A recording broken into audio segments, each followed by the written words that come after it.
I know, right, Zig? But here's the issue. I'm not going to go buy a lotto ticket because there's no way I'm going to win the Powerball after that. What's up for real? Welcome in, everybody. We are here in the lower bracket finals, a best of 5 series here in Meta Madness number 9. We have the final day of this tournament. There's going to be this best of 5, and then we're heading into the best of 7 grand finals. So that's all we got today. We got 2 series, but hopefully we get a full day of 12 games. Hopefully. Yesterday was a literal speed run. We were done in like 2 hours. To do 2 best of 5s in like 2 hours is kind of wild, not gonna lie. It's very rare. So as we get into Inferno Shrines, let's go ahead and start up our Twitch prediction. And we have got Nameless Kings on the left, Exodia on the right, lower bracket final. Loser takes 3rd place, winner heads into the grand final coming up next. There are 18 heroes restricted from the tournament, and those 18 heroes are Anduin, Blaze, Brightwing, Chromie, Dehaka, Garrosh, Genji, Hanzo, Hogger, Johanna, Junkrat, Lucio, Malfurion, Medivh, Rehgar, Sergeant Hammer, Sylvanas, and Valla. And we have got the Inferno Shrines for map number 1. There are no map bans. The coin flip was won by the members of Exodia. They opted in for first pick priority, so that gives map pick over to the side of Nameless Kings. So they have chosen to take us to Inferno Shrines. Maiev will be banned. Kerrigan, Diablo, and Tracer have all been removed as we get into a first pick Thrall. I assume it's first pick Thrall. He has been... maybe they're considering their W Falstad. Glory to the Horde. Yeah, the Thrall is kind of expected here. But the one thing that I will mention is Sylvanas is up, and funny enough... oh, wait, no, Sylvanas is tournament banned, right? Yeah, Sylvanas is tournament banned, sorry. And Sylvanas had changes, and like, I actually do think that some of the changes can be really, really strong, but she does kind of scale into the mid to late game. Gul'dan with Falstad. Okay, so we are going to get the Falstad. We'll see if it's going to be auto build or if it's going to be a W build. Gul'dan as well. I mean, good wave clear, shrine clear, Horrify is good control. I mean, you have Gust plus Horrify. Those are really... there's a lot of control. I don't think we'll see it, but it's fun to meme and say maybe we see Reign of Destruction or possibly Hinterland's Blast, but no, it's probably going to be Gust and Horrify for the control that they bring to the table. As Anubarak and Yrel will be picked up here on the right side with the Thrall. Very bruisery, divey composition on the side of Exodia. You have that Wind Fury to run in, Yrel with the Avenging Wrath, Burrow in from Anubarak as well. You can also control a little bit. You got the Feral Spear for Aru, to Righteous Hammer to push people back, Impale to, you know, slow the advance of the enemy. So there's a bit of a blend for the Exodia draft in the sense of it's a dive draft, it's a control draft. So definitely can go in both directions. We'll see what the latter half looks like. They will need a healer, and the Decker Kane being banned here is not too bad. Decker Kane in the Meta Madness draft has seen probably the highest priority just because he's such a solid healer. He doesn't have a cleanse, but Scroll of Sealing, Herodric Cube with the slows, the roots, the Stay a While and Listen, Respect the Elderly, Ancient Blessing, Super Pots, Bonk Staff. There's so much good utility out from Decker Kane, even though he doesn't have that sort of unstoppable cleanse for people like Uther or Lili, as we've been seeing. Karazim with Cleansing Touch. Muradin will be banned. Don't want to deal with his Stormbolt and Haymaker displacement. I do feel like the ban on Muradin might signify a bit more dive, because Haymaker is a good counter into dive drafts. You just have another way to push people back, or even isolate a target. But you have Gul'dan, Horrify, Falstad, Gust, Ana as well. Nano boosted Gul'dan is not bad. Nano boosted Falstad with W build, maybe? I don't know. We saw 2 W builds yesterday. Hazu tried it, Gaff tried it, and the sort of result, or what I was hearing, is that it's good in Storm League, but it's not really as good in this composition in comp, as they call it, so competitive. We'll see the Ariel Battery, and then we'll see the Amazon Cassia. Okay, so good control, good dive. It's a pretty fun draft from Exodia. Last pick on the left side. Gonna need a solo lane into the Thrall, or no, Yrel. Thrall should be in the 4-man. Into the Yrel. I mean, Leorc's up and available. Leorc is really good for this map. But we'll get a Malthiel instead. Good mobility, last rites potential. I don't know about last rites. This actually might be a nano boosted Tormented Soul game, because Ariel has Crystal Aegis to mitigate last rites. Urella's Ardent Defender. Carapace maybe from a Nubrak to mitigate some of the damage, but still. I don't think it'll be a Last Rites. I think this is definitely a Tormented Souls game, but let's get into it. Out the gate, 20,000 on the big boys Exodia. We'll see if Nameless Kings can upset the Twitch prediction. We got odds, and that's what matters most.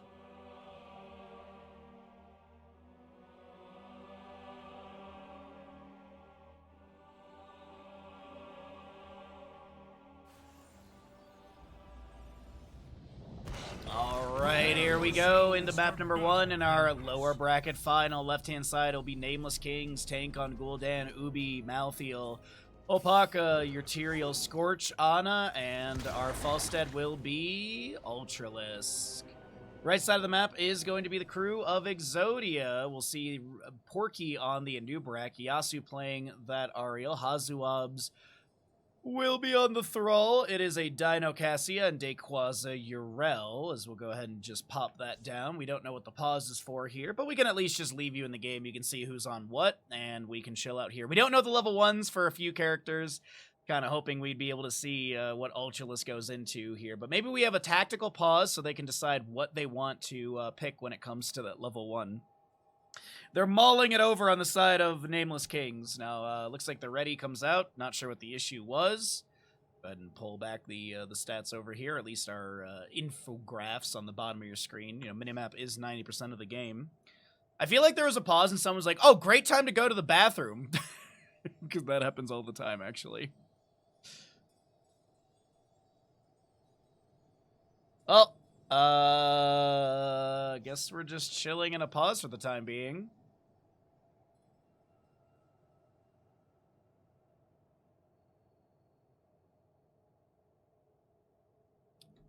So, how's everyone's Sunday? How are we all doing today? Are we ready for the conclusion of Meta Madness 9? Are we excited to see who's going to be coming out on top of this tournament day? It is, by the way, Gaffla's Girthy Gremlins who are waiting in the grand finals, as we did see them. Right, Gaffla's Girthy Gremlins? Did I get that right? Seconds. Yeah, Gaffla's Girthy Gremlins are currently waiting in the grand finals, but let's go ahead and get all of our stats back up. Auto attack, Falstad, Gul'dan, Pursuit of Flame, Fear the Reaper, Malthiel, Slumber Shells, and that is going to be your Justice for All. Thrall is going to be going into Maelstrom Weapon, Charge Strikes Cassia, Light of Karabor, a Nerubian Armor, and Searing Light for the Cassia, or for the Ariel. I'm getting ready for work. Ew, it's Sunday. Shouldn't your work know that it's HOTS casting day? They should delay out your work by, I'd say, 5 to 12 hours. Burrow from a Nubrak looks for something. Good damage coming out from Falstad. A Righteous Hammer pushes back from Malthiel, but Ubi chases in. And it looks like Porky will be able to back away just fine. The Arcane Punisher for the bottom lane coming up first. Aldruin Smite thrown out by this material in the rotation. Gets a little poke onto the enemy. Might utilize it to dive from the back line, but he's not going to do that whatsoever. Oh, Anya, you're literally just in time for map number 1. Falstad, though, going to be focusing on double soaking, wanting to make sure that he gets as much of this stackage as possible early on. We did have... no, Falstad wasn't changed, if I remember correctly. So, yeah, 60 stacks for the 20 damage, 150 for the 50 damage. Oh, wait, no, because wasn't he 125 for the 50 damage increase? Either way. Kerrigan Thrall were the two that I remember changed. I can't remember if Falstad was. Anubrak dies to damage over time, but there will be Ana traded. Hopaka is low. That is going to be Tyrael falling. Thrall goes down. Dino... 3 members hit by the Tyrael explosion. Gul'dan trying to chase in. You got to be careful though, because if you die, you lose all your corruption stat or your level 1 stacks. As he has 28. Falstad chases onto Yasu. It ain't a Finland, but a pentakill is picked up by Nameless Kings. The enemy team didn't even get the camp invade. They lose 5. They don't get the camp. Yikes! Forever. And Falstad, keep in mind, he gets 5 stacks per heroic takedown. So that actually jumped him up really quickly into that 60 area. Or 52, but still. We're all bottom lane with a few autos on the whole pocket trying to build up that Maelstrom weapon. This was the thing that was adjusted recently, as I was mentioning, now at 25 and 55 for those first 2 milestones. Which, as I've said before and throughout the week and weekend, I really like the Maelstrom weapon milestone change midway. Hitting the 55 mark has been a lot harder. I'd say the average has been like 40 to 50. I haven't seen a single Thrall make it past 60 stacks, or into 60 stacks either. Gul'dan's done with his level 1. Falstad is 1 stack away from getting his damage increased by 20. He does have full auto build, it looks like. Repeated defense level 4 for the Ariel. We do have your first Punisher started out. Gul'dan poking from a safe distance. But as I mentioned, he's done with Pursuit of Flames, so if he dies, he's not going to lose that stackage.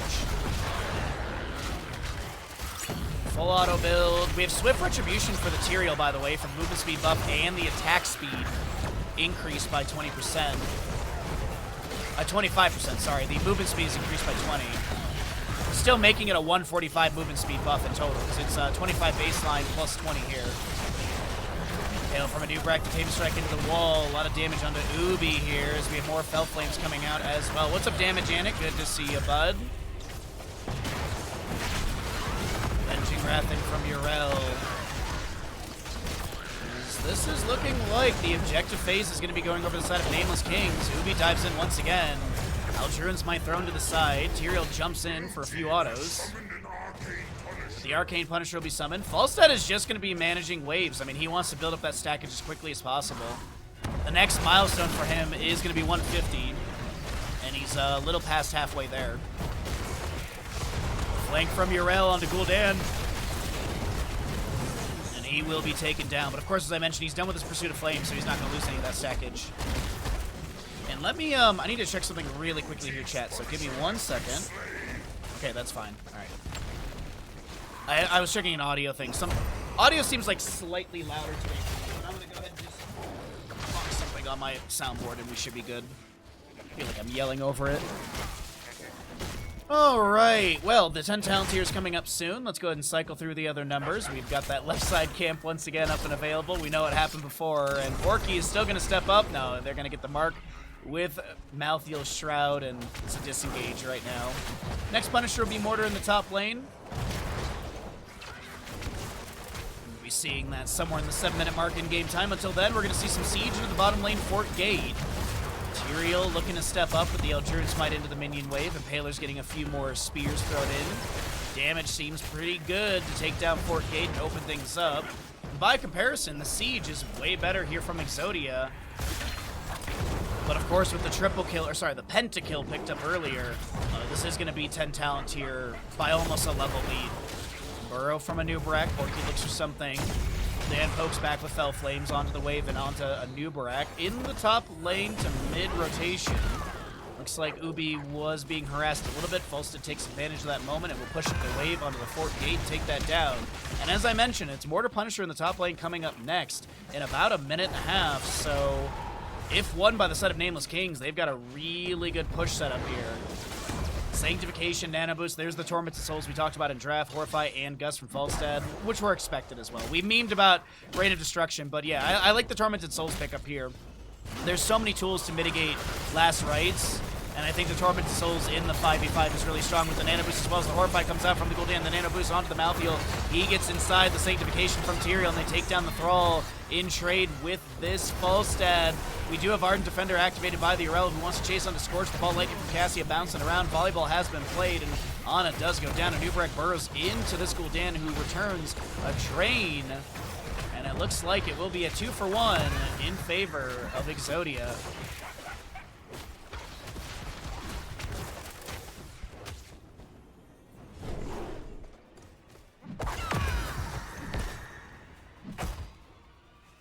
All right. Taking a peek here for our camp on the bottom right, or I guess mid lane right. Top lane wave will be cleared up by Falstad. Urel just pushing it up safely. And we didn't talk about heroics on the right side. Ball Lightning, Outer Defender, Sundering, Cocoon, and Crystal Aegis. 16 stacks on your Thrall on his level 1. No level 4 stacks as he died during the last engagement and did have that reset. We have 3 of the 6 for repeat defense on the Ariel. And 121 for the Falstad. Creeping up. And that 29 to go for him to be able to get the next jump in damage up to 70. The second milestone adds an additional 50 on top of the first 20. And that level gap has pretty much been reduced to nothing. Maybe we could say maybe like a 16th of a level, something like that. Ball Lightning, Gust from Falstad, Horrify as well. That was kind of the overlap I was alluding to in the draft as well. That Gust and Horrify need to be communicated. His Gul'dan spray is adorable.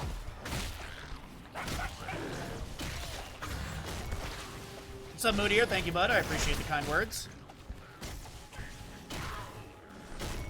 You know, for someone who woke up at 6 a.m. today,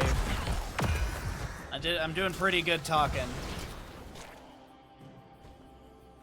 All right, and it's Exodia with they're gonna 39 the objective and clear out some waves, maybe get 13 talents here for this siege. And I unless there's literally a pentakill from Nameless Kings, this is gonna be objective. Yeah, Thrall's literally hanging around the top lane. We do have a lot of damage onto a Nubarak. Punisher will be grabbed by Hazuobs as Yrel finish up the bottom lane wave.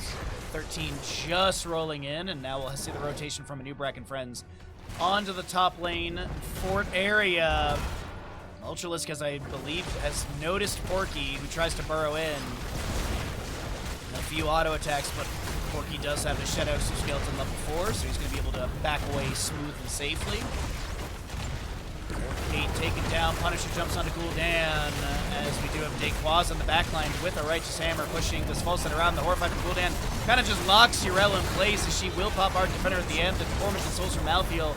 No nano boost I can see as this is going to be a Crystal Aegis defending the Yrel as she almost goes down, and the Punisher will be cleared away by the Keep Gate. Fort lost. First major structure taken down in favor of Nameless Kings, and it's 13 up on both sides, but Falstad is 6 stacks away from finishing out or getting to his next milestone. The big thing to mention for Falstad is he does have sustained wins at 13. Gul'dan has got the Fel Armor. Big thing for him at 16 will be that Rampant Hellfire. That could be a team fight turner, but we'll have to end up seeing what ends up happening. And as I've mentioned beforehand, that level lead that was available around, you know, level 8, level 9 is completely gone. 14 up on both sides. We've got Frozen Punisher for the bottom lane for our third Punisher. Arcane being the first, Mortar being the third. Didn't look at the timer, but I'd venture a guess we're somewhere in 12 minutes in game time. Over here on the right side, grab, and this time it will not be a pentakill loss on the side of Exodia. Top lane wave with the catapult is pushing up a little bit. Falstad to go manage that one. So now he's on his he's on the road to the Pinnacle quest, which is an additional 125 damage. So basically Falstad maxes out at 195. Which I keep saying this, but why not just make the first reward 25 so it's a nice round 200? Why is it gonna be 195? These odd integers.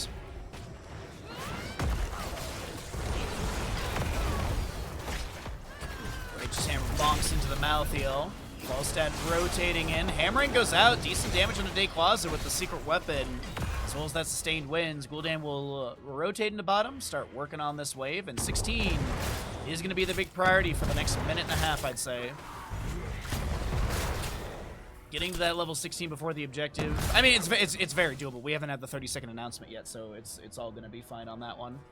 Falstad backs away in top lane. We have another Impaler camp grab for mid. Bottom lane camp 1 minute 26. Falstad does have this on the left-hand side available for the Fallen Shaman. What's up, Shy? Good to see you, bud. Happy Sunday to you. Happy winter solstice.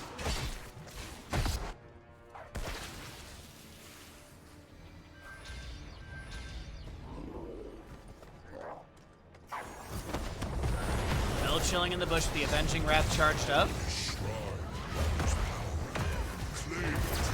Ball Lightning. Ball Lightning goes out, and it just gets a few bounces. Horrify after the Sleep Dart into the Nubarak. The Sundering from Thrall comes through. The Tormented Souls with the Nano Boost. Ana gets a massive heal onto the Malfurion as he dives in deep. Nano Boost still active. The Righteous Hammer saves. Reformed Porky is going to go down. Dino damage over time, but Ariel has no heal available. Heal from the well tap. Oh, Dino's going to be fine. Falstad hammering pokes onto Hazu, and This is objective started out by the members of Nameless Kings.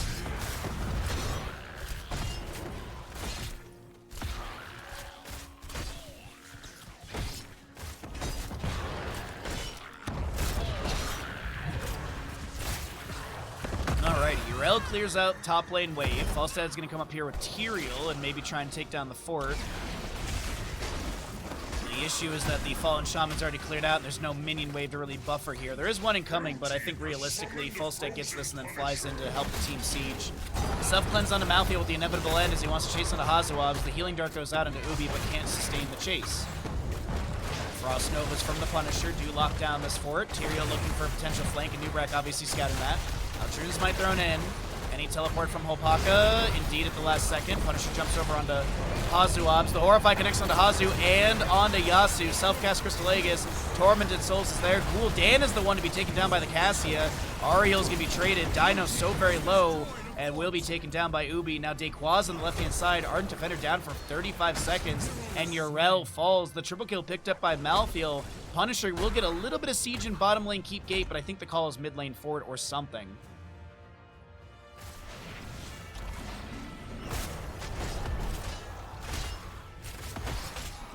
So Punisher gets as I said, a little bit of damage onto keep gate and bottom.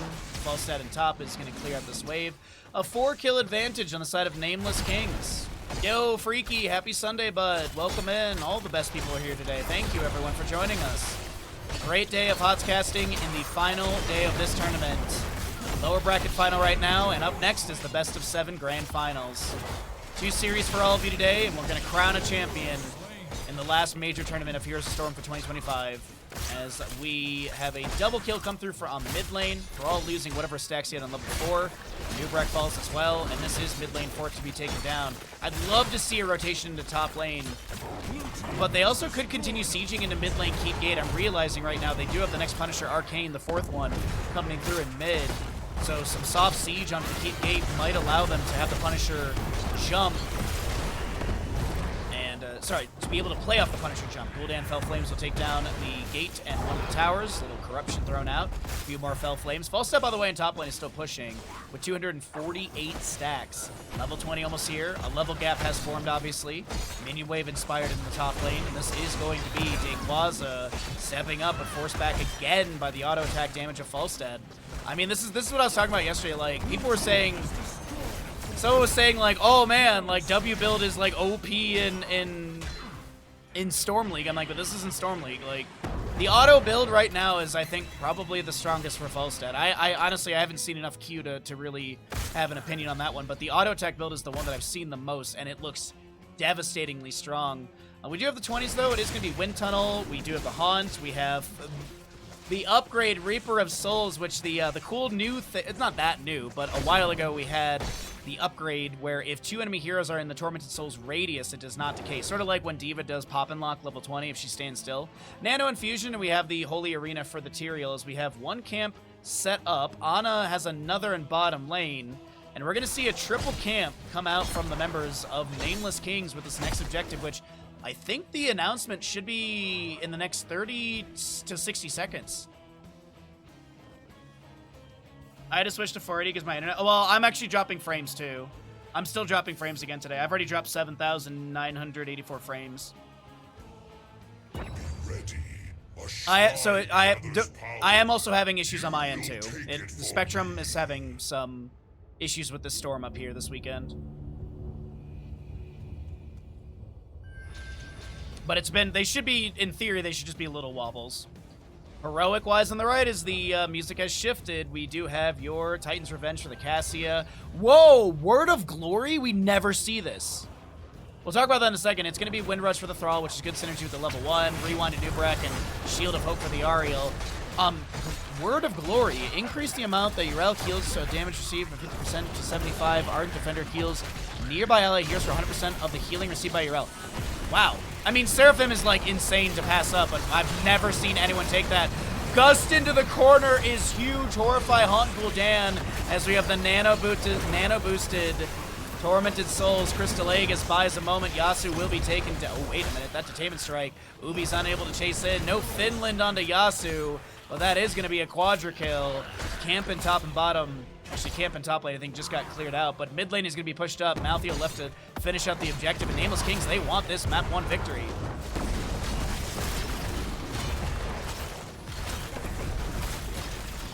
Yeah, like, my bitrate's all over the... I'm dropping frames literally as I'm saying this right now. Like, I literally just looked over, and it's... My bitrate's dying on me, so... I restarted my modem and router yesterday. I've messaged my Spectrum contact. That's all I can do.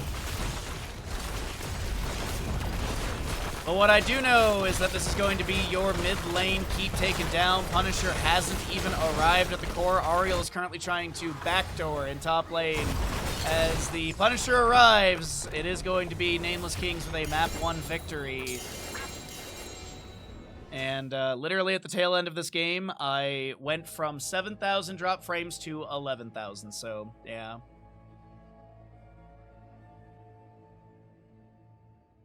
Sad map for Exodia. I hope they don't fall apart. Well, worst case scenario, blame Porky.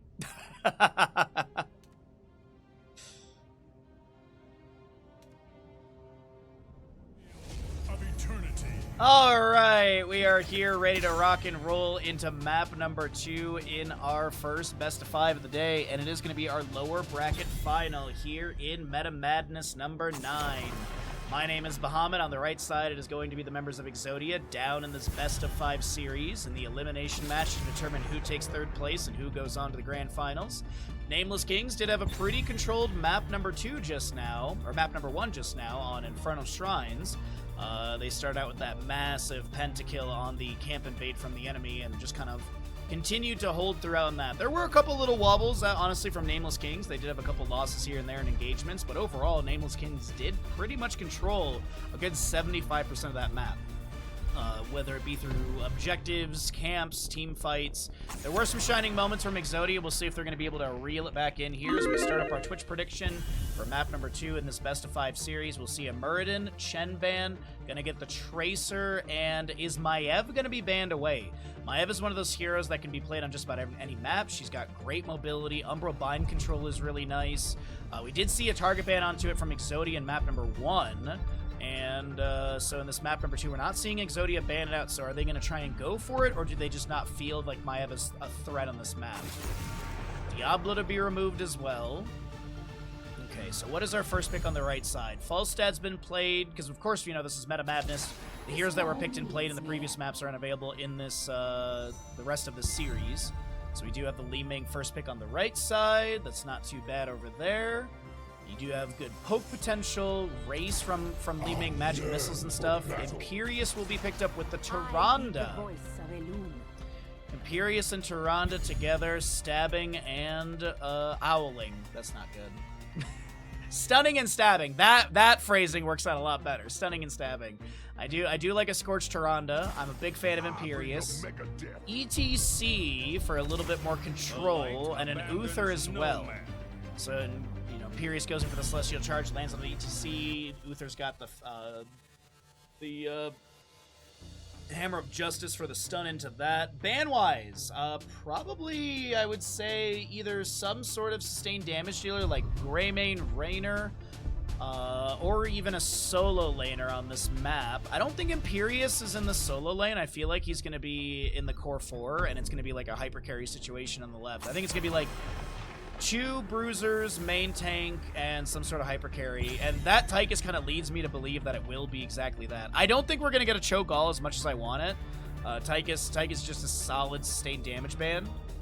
We do know that Hanzo likes to play it here and there, and Tychus does have really good damage on the objective. Medivh will be banned away. Yo, Vita, what's up, bud? Good to see you. Happy Sunday, my friend. Hopefully your weekend is treating you well. And of course, to everybody, happy winter solstice. Alright, so with the Imperius Tyrande, I think they want... Oh, do you know what would work out really well with this? Varian. Varian Charge, Taunt, Lunar Flare, Huntress Mark, Celestial Charge, and then some sort of burst on top of that. There's the Greymane, there's the Varian. I like this a lot. And realistically, they could put Imperius in the solo lane and pick up a Jaina for the last pick, and the damage, like, the burst damage is insane. The burst damage could be huge with a Jaina in the last pick. Her race is not the best, though, so I'm wondering if that would be a consideration. But her team fight is really solid. She has the ice block as well, which would be a really nice sort of just damage mitigator or damage avoider potentially. Arthas and Rexar. Hypercarry Li Ming on the right side. Is it going to be Hypercarry... So I like the Arthas, though, because it's a really good counter to the sustained damage of Greymane. So much control on the right side. Jesus.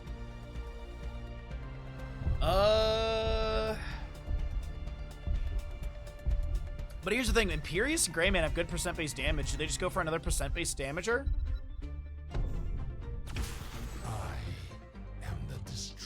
Deathwing is unencumbered by ETC, Uther, Rexar, Arthas, CC. You know, this is kinda big. We'll see if it works out for Nameless Kings.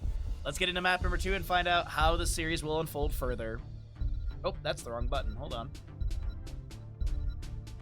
There we go.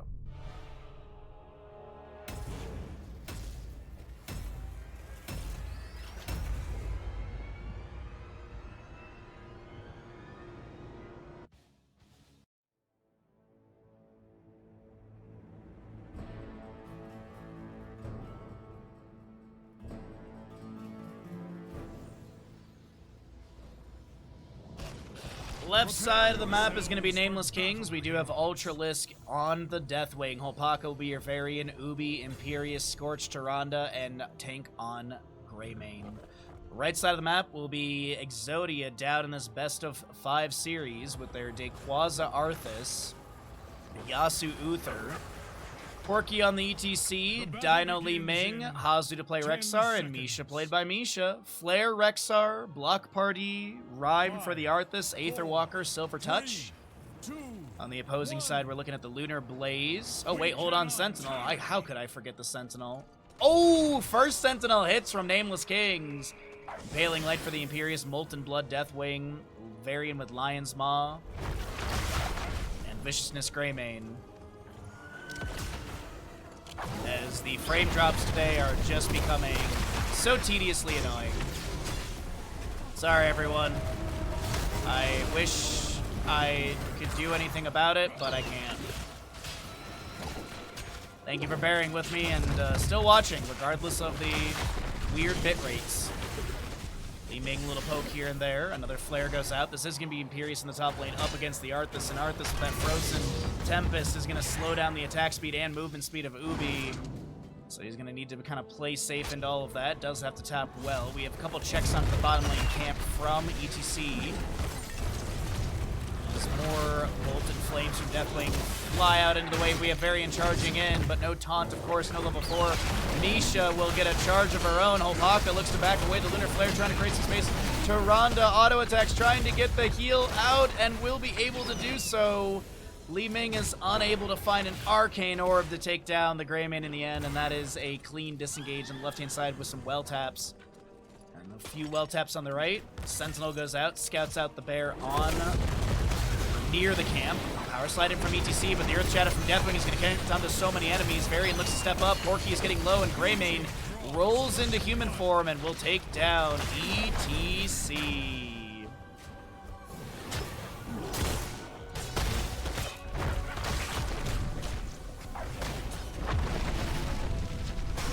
Varian charge. Misha gets a charge of her own into Varian. Arthas is here just above. Molten Flame from Deathwing, as that's a Howling Blast landing on a Greymane. The Lunar Flare to create space again. The Arcane Orb lands. No Triumvirate or anything like that, so that is going to be disengage, reset on the left-hand side. Deathwing is not going to take flight. He will Earth Shatter to check the bush, and he sees the enemies on this camp, but they'll retreat from working on it. More Arcane Orbs poking in from Li Ming and his taunt Varian. You do have Battle Hunger for Imperius. Increase the healing from Valor Span by 80% for more sustainability in the solo lane, as it looks like Ubi has been forced back to recall, but is doing a pretty good job of defending and actually getting a little bit of siege of their own in the top lane Fort Gate. Insatiable for the Greymane, level 4. The rare Insatiable level 4. That's not that rare, but I feel like I just don't see it a ton. And Deathwing will continue into Dragon's Ire. While Deathwing has 3 or fewer armor plates, his damage is increased by 25%.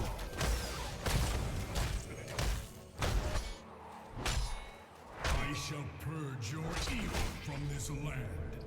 Spin from the Immortal as we take a look and see what our race is going to be between the two teams.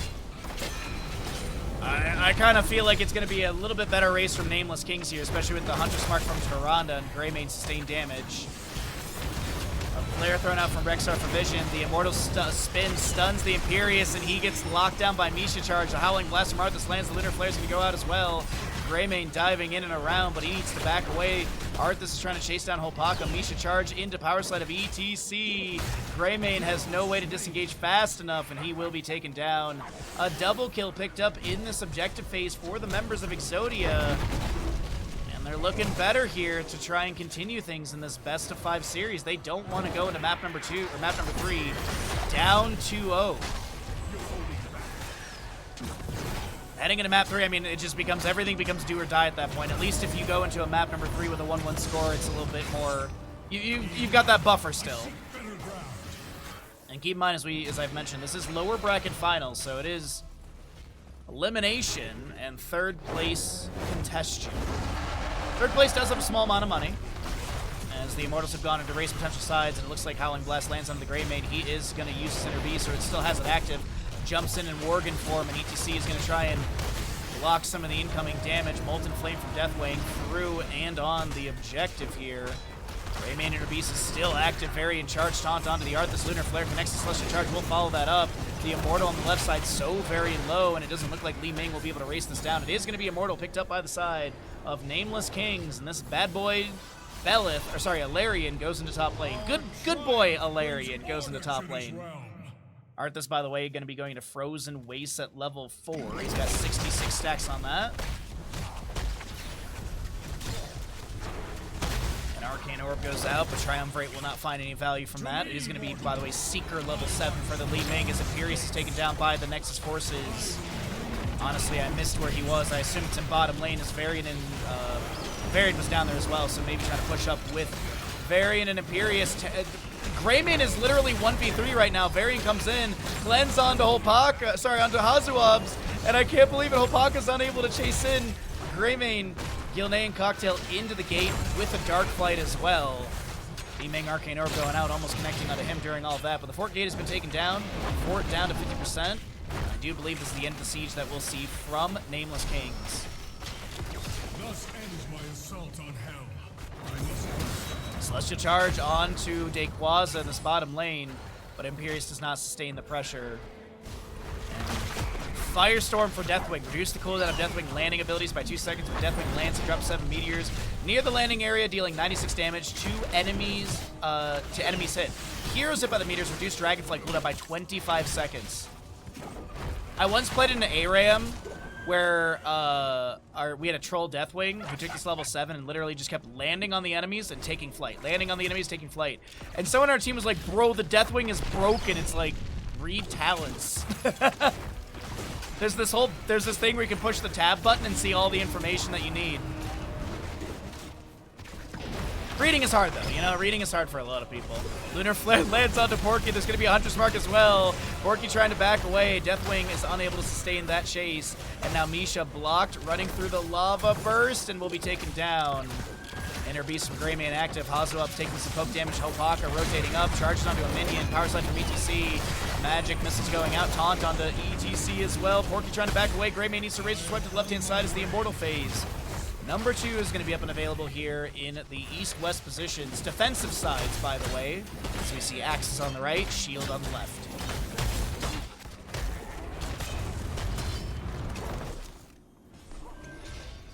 Alright, so since we cycle through the other numbers, we'll see the 10s at the top of the screen in just a moment.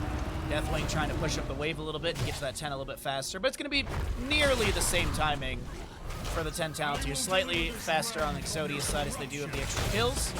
We do have Divine Shield, ETC Mosh Pit, Boars. It is going to be Army of the Dead.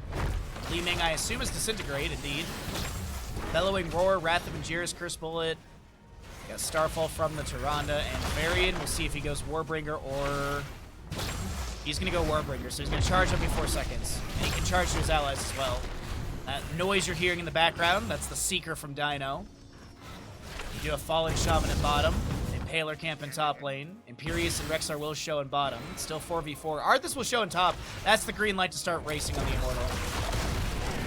ETC gets a face mount. The Lunar Flare misses, but there's going to be an Earth Shatter to lock down ETC for a moment. He's going to mount up, and actually Wars Unleashed. Arcane Orb disintegrates. Starfall from the Tyrande. ETC Mosh Pit. Alun's chosen on the Imperius, but he will fall. That's a reset for Li Ming. Dino's going to get another one into the very end. As Bellowing Roar was used, and now Arthas chasing in. Li Ming is cleaning up the fight.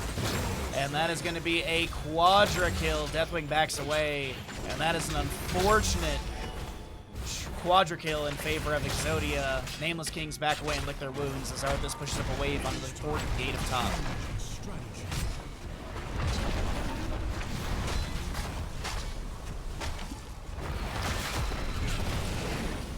Misha and Rexar pushing bottom lane.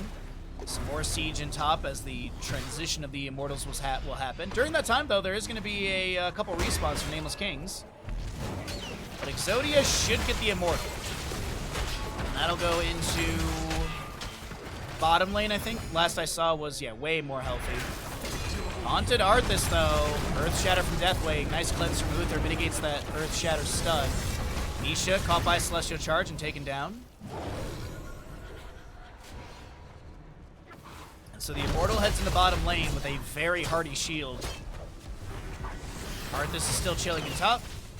The demon approaches the gates of heaven. Let's see what the Immortal can do here with this shielding available still. Variant Lion Small, level 1 is done. He did go into Lion Heart, level 7. Arthas flanking with Army of the Dead. That is a Dehaka. That is a very ambitious flank, but it seems to have worked out for the time being. Cataclysm from Deathwing. Divine Shield applied to Dehaka, and it's now Celestial Charge missing. Misha goes down once again. The Arcane Arms flying in from Li Ming. A taunt, Wrath of Angiris, Lunar Flare. That's going to be the Immortal spin coming through. It's Imperius taken down, a reset for Li Ming. Bottom lane fort has been completely taken down, and I can't believe it. Dehaka with a super risky flank. It all works out in the end. They take down the fort, and I feel like there'll be a pivot into top lane for a secondary fort. Li Ming Glass Cannon level 13, by the way. You do have your Encore ETC. It is going to be Aspect of Hawk, which is a big one for the Rexar Misha. Biting Cold for the Arthas, which is great with this Frozen Waste level 1. Or level 4, sorry. Each second the enemy damaged by Frozen Tempest, it deals 12.5% bonus damage up to 50%. You can also see the well meant for the Uthers. We do have Misha stunned, a Curse Bullet onto her as well. She charged to the side, not taken down.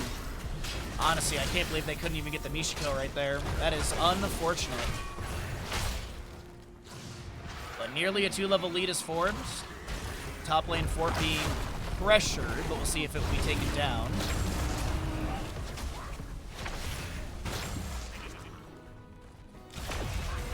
Magic missiles continue to poke. DC floating around, maybe looking for a power slide engagement potentially. Flare scouts out Hopaka in the backline. Dehaka chilling in the bush below. 13 talents here on both sides. Disintegrate onto this Greymane, and he just does not get to play the game. Arcane Orb flying in, Starfall from the Tyrande. We do have ETC on the fort right now. Ultralisk so very low on the Deathwing. More magic missiles poke onto the fort here. Third objective phase will be announced momentarily. Getting the fort would be massive. But it does not look like it'll happen, and Misha once again taken down. I mean, there's some Misha experience that's helping out a little bit. But overall, this is a 7k deficit. Massive, massive Exodia map number 2 right now. They're doing a really good job of reeling things back in after a wobbly map number 1.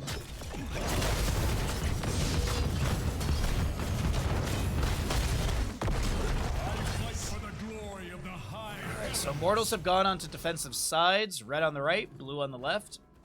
The big thing to mention, though, from Nameless Kings is the enemy is about to hit level 16, so the consideration is, do we run at them and try and take a pre-level 16 fight, or do we play passively,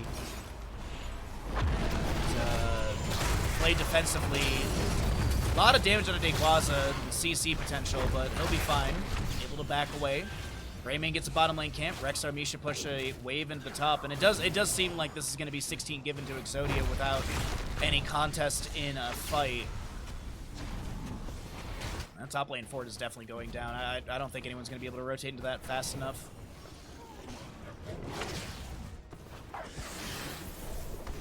Red team has destroyed a fortress. The top lane fort falling. Deathwing using a bit of Molten Flame. Onto the enemy Immortal, as we do have this really good taunt on Visha. Moshpit from ETC connects onto 2. There's nothing to interrupt him, and that is Li Ming getting a huge deletion onto Tyrande. Wrath of Anjir is interrupted by a root of some sort. That's a power slide in, and Imperius does go down. Li Ming trying to chase it onto Deathwing. Misses the Arcane Orb. Very in charge taunt onto Li Ming with Mortal Strike level 13. But he's not going to be able to do much here.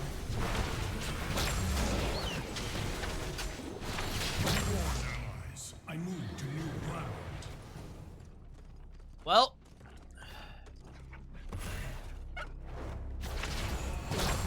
things ain't looking too bad on the side of Exodia in map number 2. I mean, they've got a solid 2-level lead, a 9-kill advantage. The enemies literally cannot kill Misha. She gets a charge onto a full health Greymane and he's dead. That is so unfortunate. Wars Unleashed, that's another Disintegrate. Divine Shield onto Arthas as he just runs down the Tyrande. Ubi, the next one to fall, I do believe. Hopaka gets charged on by the Misha. He falls as well. Ultralisk able to back behind the gate. But this is Immortal heading in through top lane on to keep gate as well.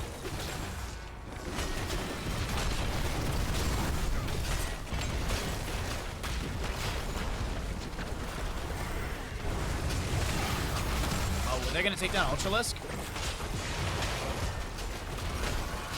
Bellowing Roar pushes the Arthas and Uther away. The Immortal takes down the Keep. ETC Moshpit onto Greymane on the left-hand side. Lunar Flare interrupts him. Deathwing does get taken down by Li Ming. And it is Immortal on core. Exodia trying to avoid some of the core shots, but they've got a full health Immortal here. It's GG. Immortal wins the game right now. Wrath of Anjir at the end. As Rexxar feigns death. GG, well played. We got a 1-1 score in this best of 5, everybody. You love to see it.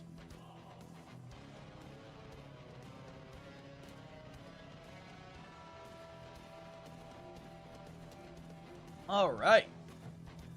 Well, we got a 1-1 score, a competitive best of 5. We'll see if Nameless Kings can answer to Exodia in map number 2, or map number 3. But you know what? That does guarantee us map 4, which means we have further restricted drafts, which will be really fun. But of course, as always, now's the time we run the ads, and if you get ads, enjoy them. If not, tell me what you guys are going to have for dinner tonight, because I think I've got frozen burritos, but they just don't sound that appealing. Welcome in, everybody! We are here in map number 3. We're heading into Towers of Doom in our first best of 5 of the day. We are dropping some frames here and there, so I do apologize if there's some framiness or if the stream seems a little stuttery at points. Thank you for sticking through any of the issues with me. I appreciate it greatly. But we're going to get into this. We're here in map number 3 in this best of 5 lower bracket final. Loser takes 3rd place, and how much money? I said I was going to look it up, and then I got distracted talking about cheese. 3rd place takes €400 or $468.49 US cents.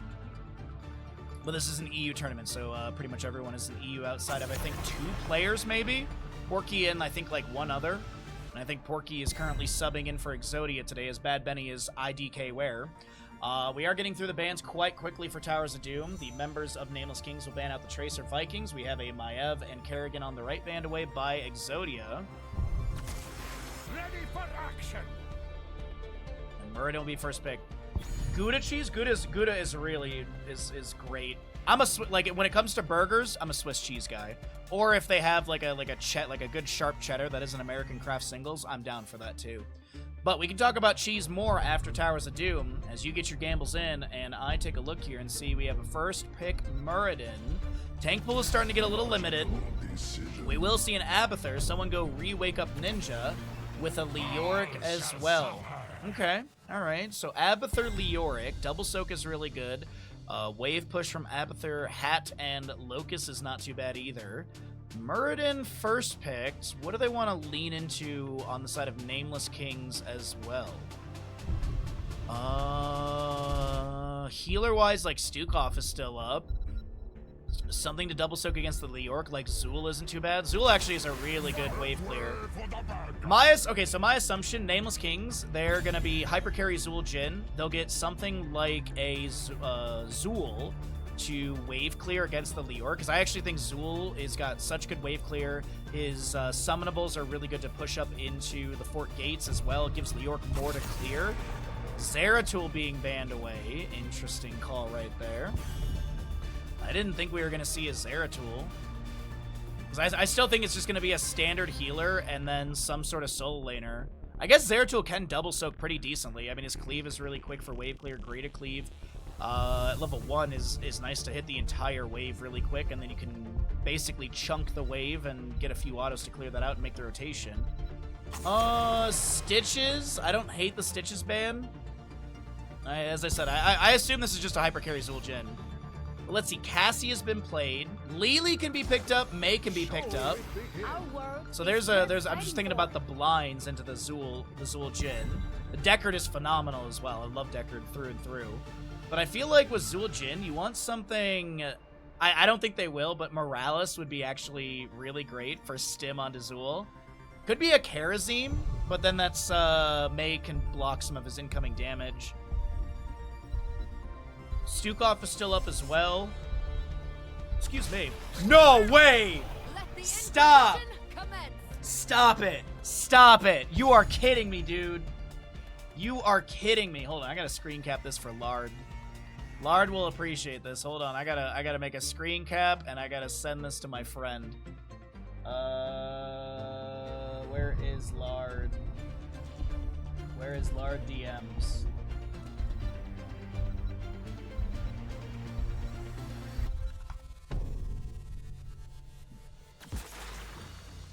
What's up, Cam? How you doing today, bud? Alrighty, there's your draft for map number 3 of this best of 5, and we have a Murky.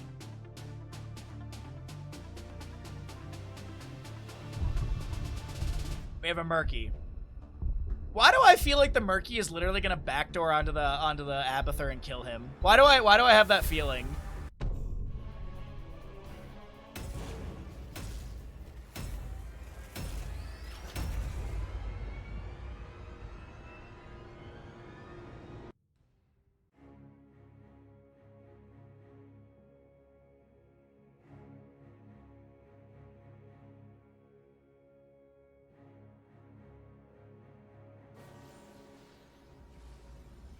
On the right side of Towers of Doom, we're taking a look at Exodia with the Hazu Abathur, Yasu Deckard, Porky, May, Dino, Jaina, and Dayquaza is your Leoric.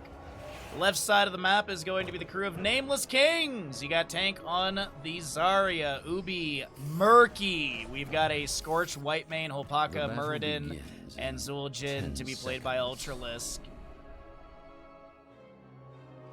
5, 4, 3, 2, all right. 1. Here we go, everybody. Map number 3. Murky is going to go into Fisheye at level 1. You have Pity the Frail for the Whitemanes. Zool Jhin is Recklessness.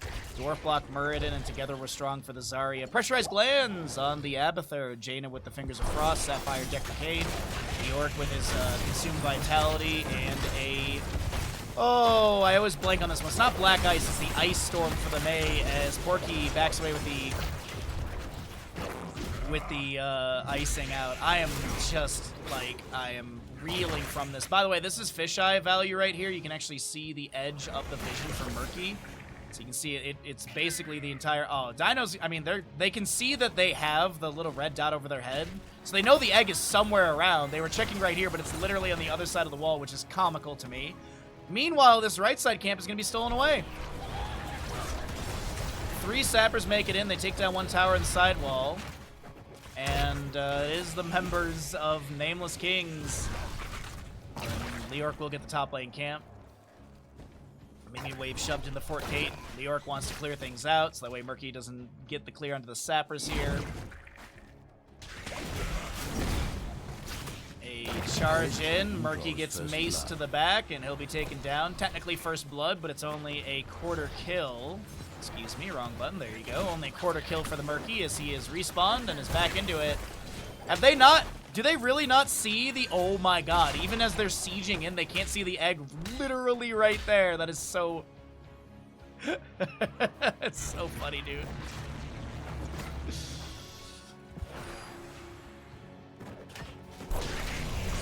So the bottom lane fort gate is taking a bit more damage. The sappers from the left side will be grabbed here.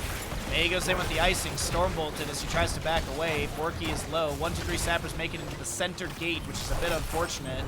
Cryo freeze from May is activated. We do have Borky continuing his double soak. Abathur body soaking actually here in mid lane by the fort gate. The Orc is away, pushed up in top lane, and Murky is kind of losing this right now.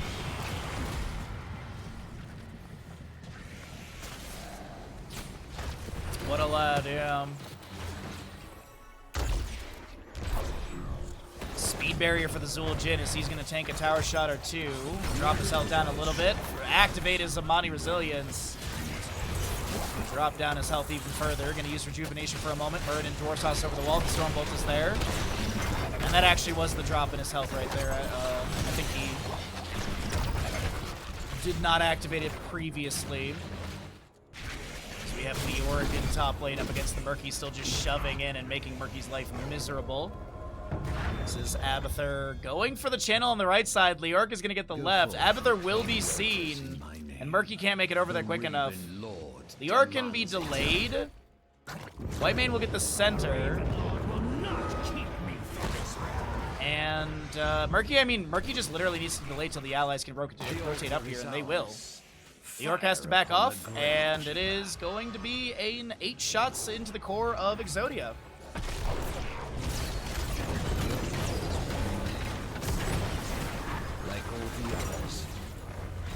Decker Kane will be taken down by the Muradin. We do have Murky. Leorc Wraith walking in. Abathur Hat takes credit for the kill, and that means Leorc gets a little bit more siege on the top lane fort. Paralyzing Rage level 4 for him. So it is going to be 7 talents here on both sides. You do have the Hopelessness for Leorc, increasing the Drain Hope range by 25%. Mule for the Abathur's a nice pickup as well on this map. Bolster the health of some of the forts that were weakened. And it's a 4-point difference, as I mentioned. We do have our second objective phase center and bottom locations. Any quarter milliers for the Murky game here, as Murky is going to go into Slime Time at level 4. Does have his Black Lagoon level 7.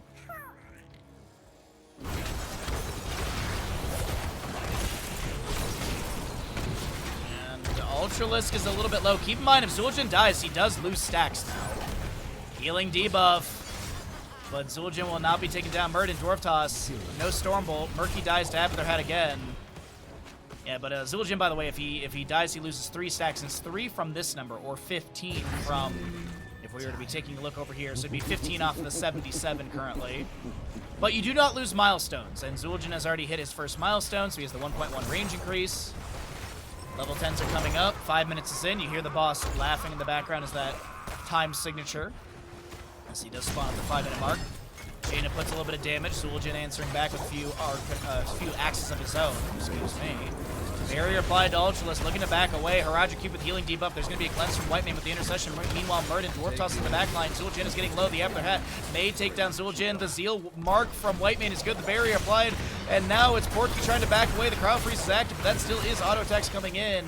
And Zul'jin has got to have picked up so many stacks during this engagement. The Orc Wraith walking in. No Entomb just yet. Big slow from that Skeletal Swing. 60%. Murky does get the center, which is 3 shots into the enemy core, 36 to 29. But I do believe this bottom will be picked up. Tank goes down. Zul'jin picks up a couple more stacks. Leorc Wraith walk in. Skeletal Swing. Cleanse from Whitemane. She gets caught inside the Entomb. Murky continues to push up waves.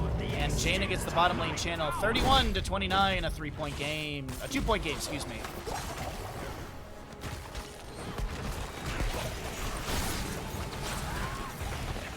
Zarya will respawn here on the left-hand side in a moment. Murky currently working on top lane as Leorc did get the conversion of the spell tower from the constant pressure.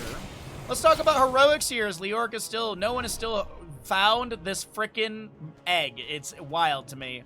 Zul'jin has almost hit his... Oh, wait, hold on. Stay on. Listen, around this camp from Decker Kane in the bush. That's going to be Scorch taking a lot of damage, activating the Scarlet Aegis, and she still will be taken down. Graviton Surge. No, that's Expulsion Zone from the Zarya, and she also falls as well. Zul'jin has hit his 30 mark. He's going to get his Stormbolt assistance from Holpaka. Jaina is the ultimate evolution. You see Hanzo up chasing in. The Arcanite axes go out. Zul'jin pops Tastingo. He's going to pick up some stacks, which he'll immediately lose pretty much. Octograb for Murky. He gets taken down. Haymaker from the Muradin into the tower shots. Jaina will fall to that. Stormbolt from Muradin into Leoric. He's got an Abathur hat. Sappers. Boom, boom, boom. Open up the bottom lane fort gate. But it is Octograb, Scarlet Aegis. We do have your Zul'jin, Tastingo, Haymaker, and Expulsion Zone. Water Elemental, Ultimate Evolution, Entomb, Avalanche, and Stay On. Listen as Yasuo will Hearth out to safety. Leoric gets the Wraith Walk out. And this is going to be single objective in the center of the map. As I mentioned, a 2-point difference in core HP, 31-29, favoring the side of Nameless Kings. But with the multiple kills that were just had, it is Exodia pulling ahead in experience.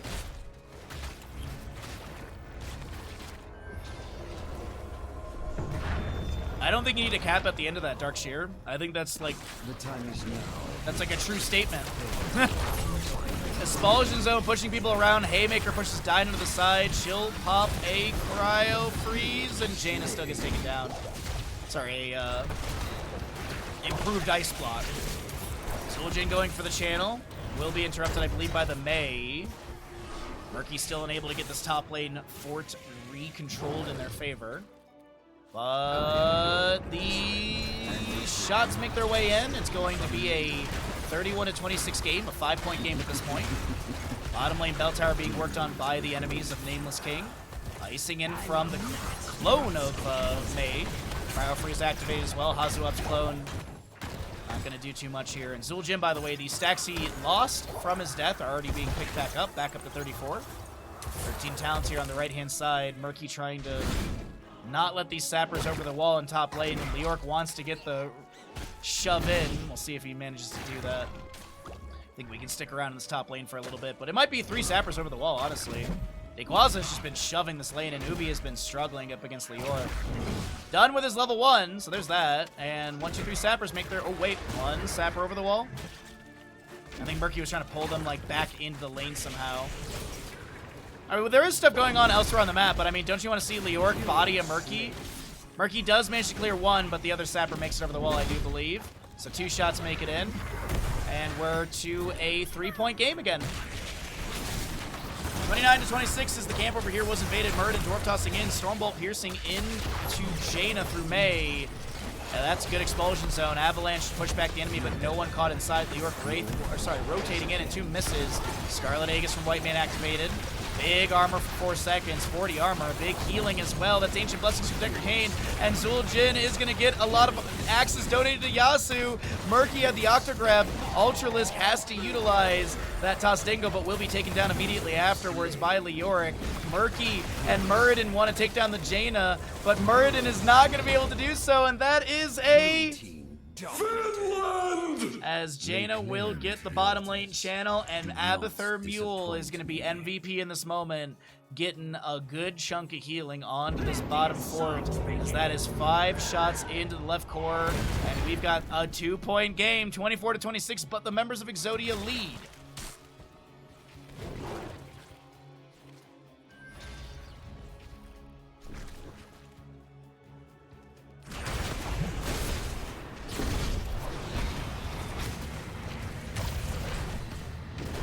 Leoric has 1, 2, and 3 sappers making the bottom lane fort. We are a minute 20 away from the center teleport opening up and the forts to be upgraded to keeps. So long as the objective is not currently active. Murky is still working on this top lane fort and just can't get it converted. He will get another wave cleared out in top and try and get the experience quite quickly while Leoric's not here. Muradin mid lane, he's fine. I thought he was going to get ganked by the enemies. Not the case whatsoever. Expulsion Zone from Zarya. There's going to be Ancient Blessings, a self-cast barrier as well with the Unstoppable Competitor level 13. Yep. Muradin dwarf tossing in. Murky is currently working on mid lane wave. A few more axes donating in from Zul'jin. Currently 46 stacks of Haymaker from Muradin activated. White Mane very low. is going to be able to back away. The Stormbolt from Murden lands, and the Octograb is there as well, and Mei goes down. Zul'jin, a couple autos here and there, trying to chase into Leoric. Ultimate evolution onto onto Dino. And Hazuabs will not be able to get much value with Jaina. She's going to mount up and try and poke a little here and there. Zul'jin trying to get more free stackage, but also Hazu playing it safe, breaking vision with the bush. Blizzard goes down, the ultimate evolution expires. Scorch on the left-hand side of our screen will have the channel. There's the 12-minute mark, and we still have the objective channeling starting out here. So we will see the upgrade on structures. Center teleport is opened up. Leoric is going to be... Oh my god, Hazu! Hazu! I've opened my tunnel as well. Is that a Haymaker kill? That was a Haymaker kill, chat. That was a Haymaker kill.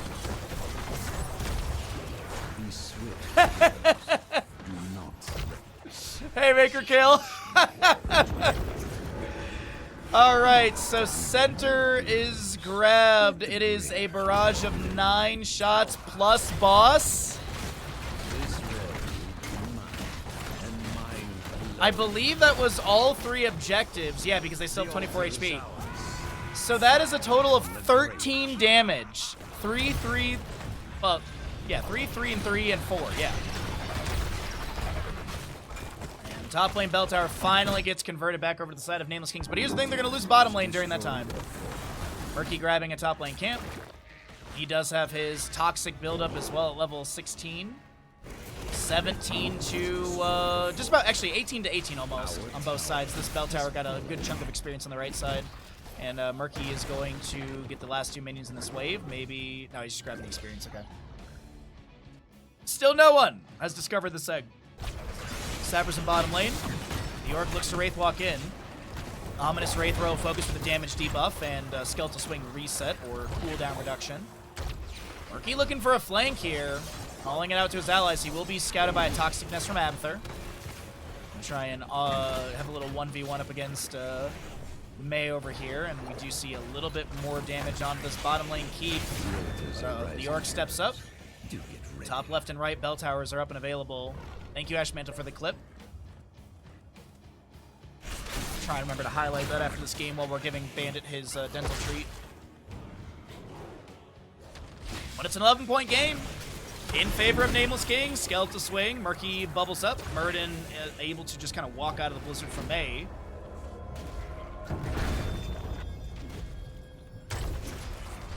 So Scorch going for channel.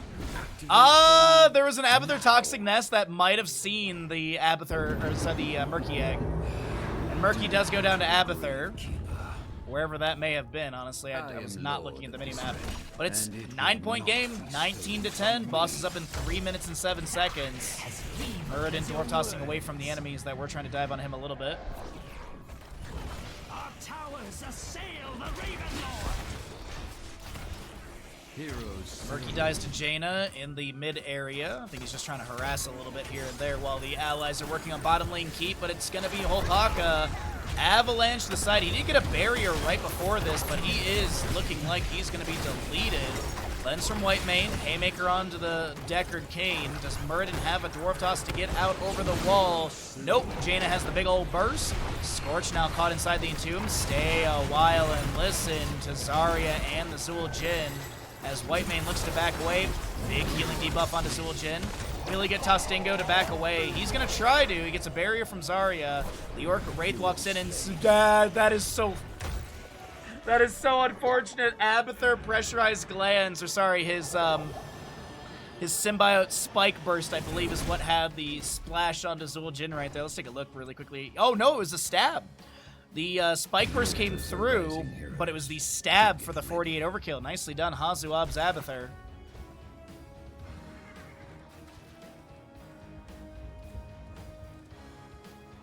Hive Mind for the Abathur, by the way. Buried Alive, Respect the Elderly. We've got Flash Freeze and Winter Mute for the Jaina. As the 20s are almost here on the left side, it looks like Deckard gets the channel. This is going to be a 4-point game. Be swift, heroes. Do not let the grave. Heal bolstering the health of the bottom lane keep that is held by Exodia. Zarya, in theory, should be able to clear this out. And as I said, it's a 4-point game. Boss up in a minute 15. Sappers through bottom. The first round of Sappers cleared away, but there's another round coming through. Yasu in the bush. Does have his bonk staff ready to go, that sort of shimmer on his cane. Let's see. It is going to be making Inky for the Murky. I mean, it makes sense with his level 4, 7, and 16. You do have the Scarlet Crusade, Amani Resilience, Grand Slam Muradin, and Unyielding Defender as well. Grand Slam, Haymaker gains a second charge. Its damage increased by 25%. If a hero dies within 3 seconds of being hit by Haymaker, instantly gain 1 charge. Avalanche, Scarlet Crusade, buried alive, healing debuff from the Decker Cane, Haradra Cube, Muradin goes down first to say one listen from the Decker Cane. As it's White Mane, the next one to go down, Zul'jin is able to take out the old man, but he's going to pop his Tostingo. He's going to try and heal up off of this Leoric, who gets a potion really quickly. Dehaka is going to be taken down by Zul'jin. We currently have Jaina picked off by the Zarya. And Leoric is going to get vision over here. Zarya with some decent damage onto Porky. Blizzard comes down. Small stun. Oh, wait. Unstoppable competitor level 13 was that self-cleanse. And Murky is back into it. His egg is up here in the top lane, so he did replace it. I think it was, as I said, I think it was scouted by that Abathur Toxic Nest earlier, so he was forced to replace it. Boss is up. That was that laugh in the background. Bottom left bell tower converted back over to the side of Nameless Kings. And Murky quickly clears mid. I think that was a pufferfish that got that big ol' clear at the end. But he's going to join in with the allies. The Orc is respawning on the left-hand side. May flanking as well. What's up, Ruby? Good morning, bud. Happy Sunday to you, my friend. Entomb buried alive. Murky is almost immediately deleted. Zarya goes down. Octograb is available, but Muradin has used the center teleport to join back in with the allies. Decker Cane, though, comes through, and he's all by himself. That's a lot of damage. Octograb? Any Octos? Haymaker comes through. We will be seeing just an absolute chaotic fight, and Zul'jin's the one to be taken down. Avalanche pushes Muradin away. Murky has all that toxic buildup and everything. White Mane falls to the Jaina. Murky's trying to make something happen, but Murky goes down. Muradin able to dwarf toss to the side. And it does look like to me it's going to be a 10-10 game. Murky respawns at top. He'll take care of this top lane wave. Muradin may rotate into mid to deal with this. The Leoric Jaina.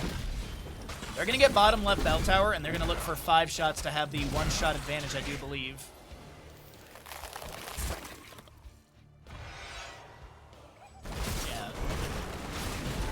Jaina and Leoric will be able to clear that out. Murky steals the camp in top lane, but May gets the 5 shots in. And as I said, it's going to be 9-10. Is there a call for boss after potentially killing Muradin? And I say potentially, I mean he is dead. That should be boss, yeah. Octograb onto Jaina is going to do nothing here. Well, actually, you know what it does do? It burns the cooldown. Oh, they're going for top. Oh, they're going for the egg. Oh, boy. The pocket pick Murky does not seem to be working out very well, as the core of the members of Nameless Kings will be dropped down to 4 HP. Double objective phase coming up next. We don't have the announcement yet, so Murky should be able to respawn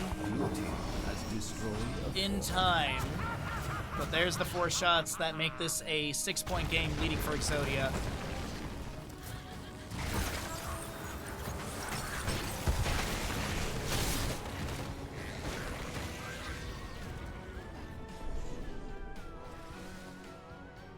All right. Seems like bottom lane will go back over to the side of Exodia. Top lane is at 80% HP or so. Double Altar Phase coming up. 5v5. Well, you know, Abathur Ultimate Evolution available. And boom, Sapper takes down the bottom bell tower. But now Muradin looking to set up in this bush just above. The Toxic Nest from Hazuabs will scout the Muradin. Hopaka unable to set up. The thing is, though, the Nameless Kings has to play both these objectives. They can't just trade. They need to be on the aggressive path. Sappers make it over the wall to make it a 2 HP on the left-hand side. Expulsion Zone comes through. A lot of damage onto Jaina. We have the Ancient Blessings. Burden will be not taken down just yet. Jaina's the one to fall. Entomb from Leoric with the Buried Alive hits nobody. Haymaker from Murden does not have a charge. 25 seconds on that. Stay well and listen. Allows Decker to back away. Leoric is going to look to get out of here as well. And Murden going in further, but this may have been a little risky. Leoric is going to have the Wraith walk in. Scroll of Ceiling avoided. Tostitos activated by the Zul Jin as he has that level 20. And he's going to build up even more stackage, but he's getting a little bit low. Dehaka. Leoric is still doing just fine. Murky wants to take down the Mei, and he will not be able to do so. The Skeletal Swing from Leoric takes down Zul Jin. As Murden tries to take down Porky. Haymaker 21 seconds on him. And that'll be Whitemane to fall. Murky's back in the fight. I can't believe this fight is continuing to go on for so long. But it is going to be a Buried Alive. Another...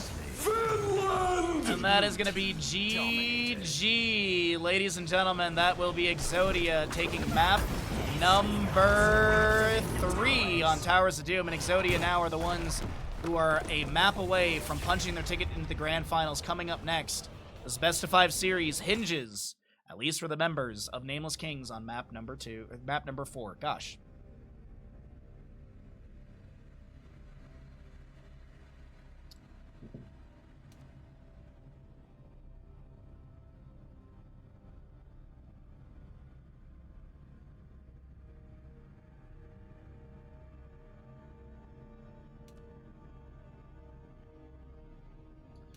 I missed it. Can we do Towers of Doom again? Ah, absolutely, Stark. What's up, bud? How you doing today? Thanks again, as always, for an amazing D&D session and for so much fun. Thanks for weaving for all of us. Appreciate it greatly.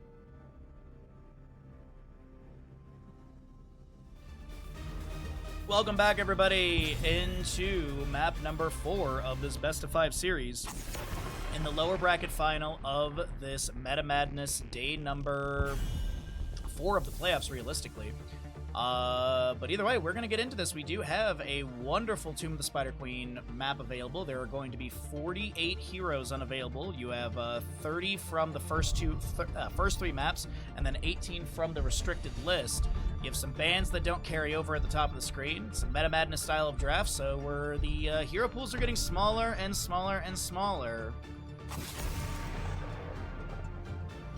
Tracer Maiev will be target banned at the start here. Things like Gul'dan have already been played, Falstad.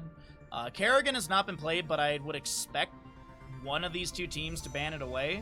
I really do feel like Kerrigan on Tomb is extremely strong, especially being able to build up her stacks very quickly. Stitches can be played here as well. There still is a menagerie of tanks. There was one game where there was a ton of bruisery, tanky guys picked up. Cho'Gall will be banned away. My hopes and dreams dashed by the members of Exodia. Let's see. Is there going to be the Kerrigan ban out from Nameless Kings? Exodia will have first pick priority here. Looks like map choice was the priority from the losing side. Yeah, map choice priority. So something they want to employ here on Tomb of the Spider Queen. Let's take a gander at what it could be. And will this be the Kerrigan ban? Zul! Zul to be removed. I mean, he's got really good wave clear for this map. His siege is nice. Yeah, that's insta-Kerrigan. They have to know this is insta-Kerrigan. So what is the counterplay? What is the sort of, like, they have to expect the Kerrigans, so maybe they have, like, an anti-dive composition? Anti-dive draft? There we go. That's a good way to phrase it. Alex Straza with the stitch. I'm doing my part. I'm doing my part. I'm doing my part. I'm doing my part too. Miss Hots. Miss Hots? No, I'm Mr. Hots. Agent Null, thank you for the tier 1 for 10 months. I hope you've been well. Welcome back to the Bahamuts. Appreciate you very much. And happy Sunday, bud. It's the end of this tournament. We're in the lower bracket final. It's about damn. We could be seeing Exodia make their way into the grand finals. So let's see. Once again, thank you so very much for the tier 1 sub and first sub of the day. Let's go. Right, so the Alex Straza Stitches combination. And is there... I don't trying to think. What else could you play into this with? Jane has already been played. I'm trying to find. Kael'thas actually is really nice with this. Alexstrasza stitches Kael'thas. I assume this is going to be a Kael'thas ban out from Exodia, right? They have to see through the miasma. They have to see, like, Alexstrasza plus Stitches plus Kael'thas. That's just constant globes for the three of them. You could consider a Mephisto ban, but I think the Kael'thas is going to be more synergistic with the playstyle of the Stitches here. Really? They're going to ban the Mephisto?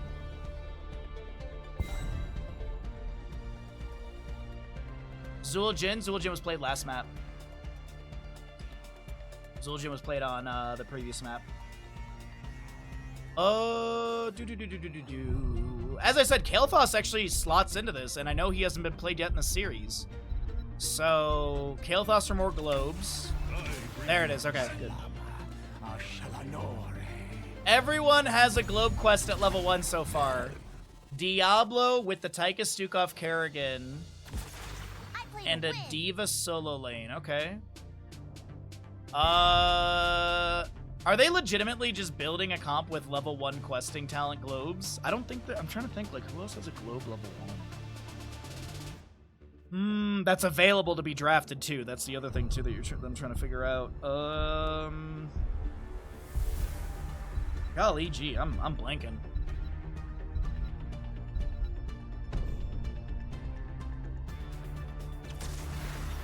Finally. I mean, he does have a quest level 1. I gotta say, it's a pretty scary draft from Nameless Kings. I do think they can take us into a map number 5. I do think it's very plausible for them to take us to a map 5, but we're gonna find out together here as we get into Tomb of the Spider Queen, map number 4. Imperius was already played as well. Anubrak was already played as well. You guys can't just throw things at me when you come in halfway through a series during Meta Madness.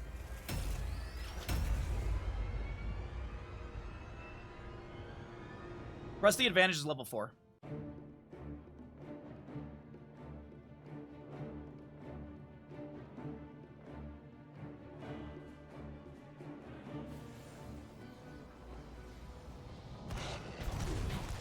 Welcome in. On the left-hand side, it's going to be the members of Nameless Kings, looking to take us to a map number 5 through Tomb of the Spider Queen. Their map choice: Ubi playing the Chen, Scorch, Alexstrasza, Tank, Kael'thas, Ultralisk is your Alarak, and Holpaka playing Stitches. Right side of the map looking to shut things down with their Kerrigan as Exodia, Dino on the Kerrigan, a Porky, Diablo, Yasu, Stukov, Tychus played by Hazuabs, and Dequaza is your D.Va. Slay them all, heroes. Valeria does have level 1 cool globe talent. Yes, she does. Indeed she does. And she is available in the tournament. But in this map, I don't think you want a Valeria in map 4. I think you want to go for big ol' aggression. I like the Alarak pickup. But it is questing talents on all 3. Oh my god, are you serious on that hook? Are you serious on that hook? Even if they don't kill Porky here, that is an insane hook read. Beautifully done, but no kill. It is going to be Patrick Creation with the Stitches. Sorry, that's going to be Hungry for More. Alexstrasza is also, of course, her Circle of Life for the Abundance. Kael'thas on the Mana Addict, as we were talking about in Draft, and Freshest Ingredients in the Chen. Alarak is going to be also going to Questing Talent with the Extended Lightning. You do have Low Blow, Stukov, Fury of the Swarm for Kerrigan, Grenade Quarterback for Tychus, Spell Shield Diablo, and that is Full Metal on the D.Va.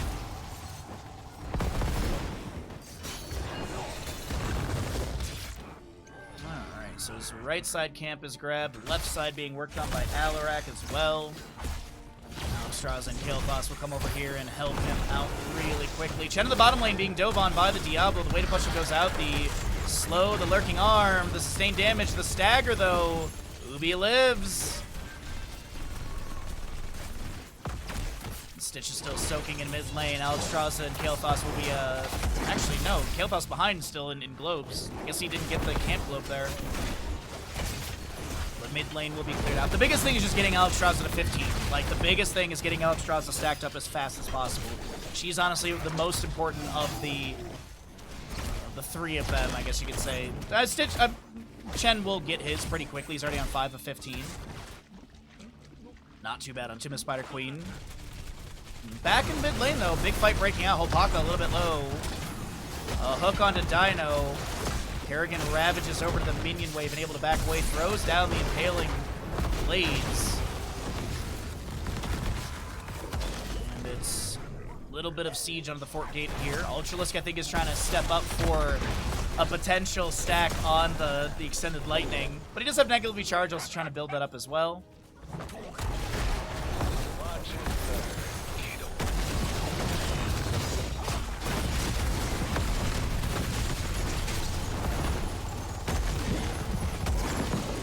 Thanks, Stark. Another win for your Kael'thas. Flying kick from Chen. That is a gravity lapse, a global announcement from Kael'thas right there. A hook almost connects onto Dino. A killless game thus far, but a lot of back and forth. As Alex Strauss and Dragon Queen was activated in the last engagement. The wave clears quite quick, and they're going to make their way to top lane. That's going to be a telekinesis into Kerrigan. She's at 30 baseline stacks. Gravity lapse to sidestep. The flame strike comes through. Dino getting low. Dino will be taken down, but Kael'thas and Alexstrasza are traded on the left-hand side. A good double kill, but can Stitches get the counter onto Hazu? Nah, Ultralisk was going to step up for that, but they decide better of it.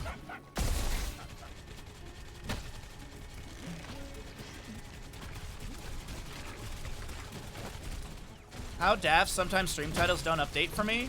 The stream title has literally been the same all day. The stream title hasn't been updated at all. I haven't changed the stream title throughout any of today's stream. Hook onto Dino. Gravity lapse is there. And Kerrigan goes down.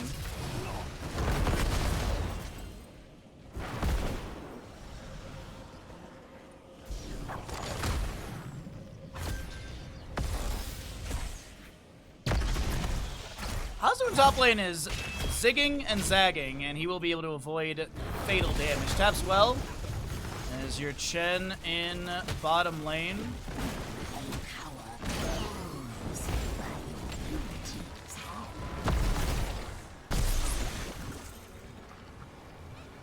I got yesterday's stream title had best of 5 in the title as well, so don't know what to tell you, bud.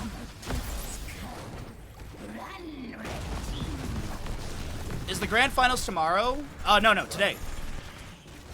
No, we would not do a tournament ending on a Monday.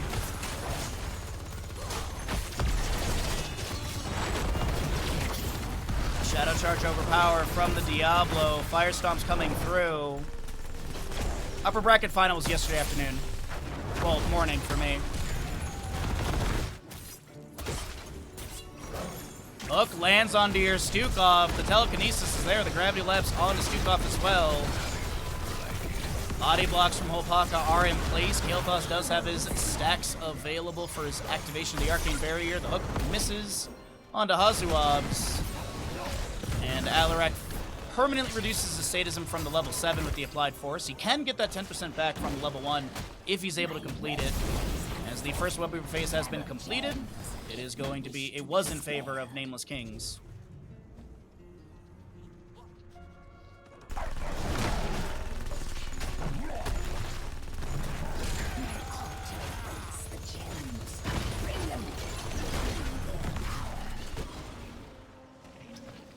Alright, Dayquaza looking for a turn-in.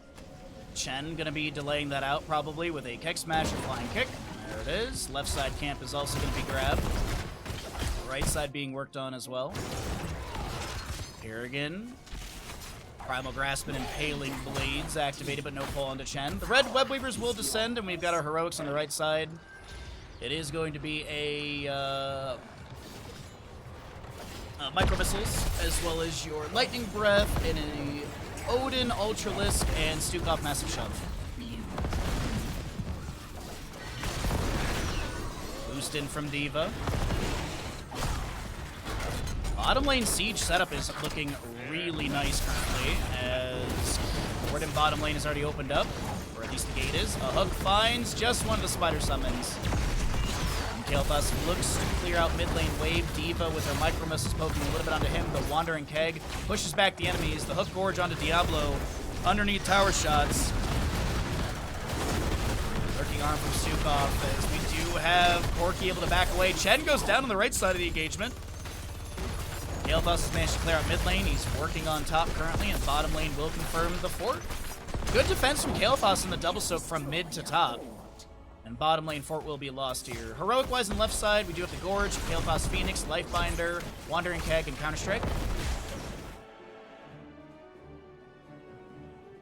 hour of the spider closes.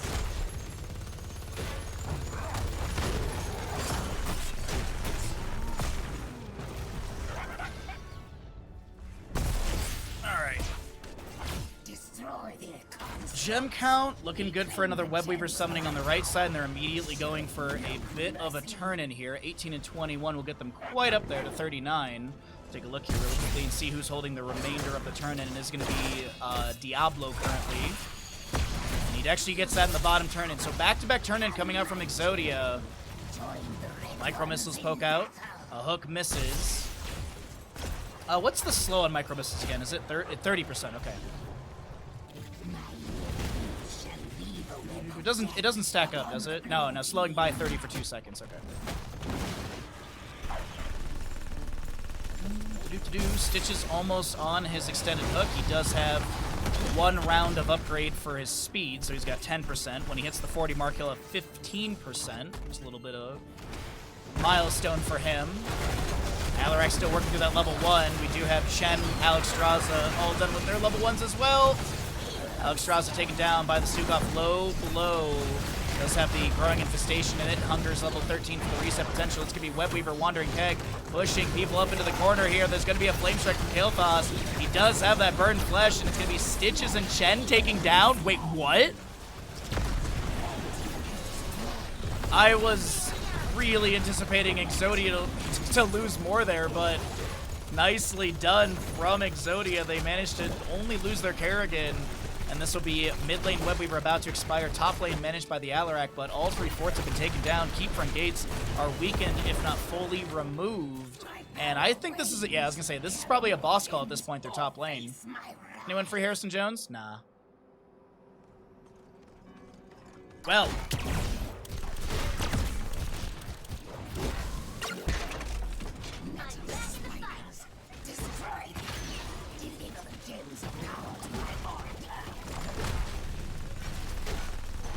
Damage comes through onto this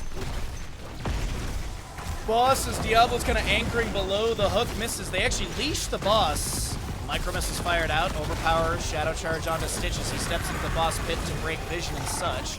Massive shove misses. Do have full boss HP once again, fully leashed. A hook goes out. No pull back onto, I think it was Kerrigan or Stukov rotating out. Telekinesis, Discord Strike will get a little bit of damage onto the enemies. 19 stacks on that negatively charged level 4. Massive shove pushes back the Chen. The Flame Strike misses. The hook finds Diablo again. A level lead, by the way, on the right side for the crew of Exodia as Diva Mech gets gorged.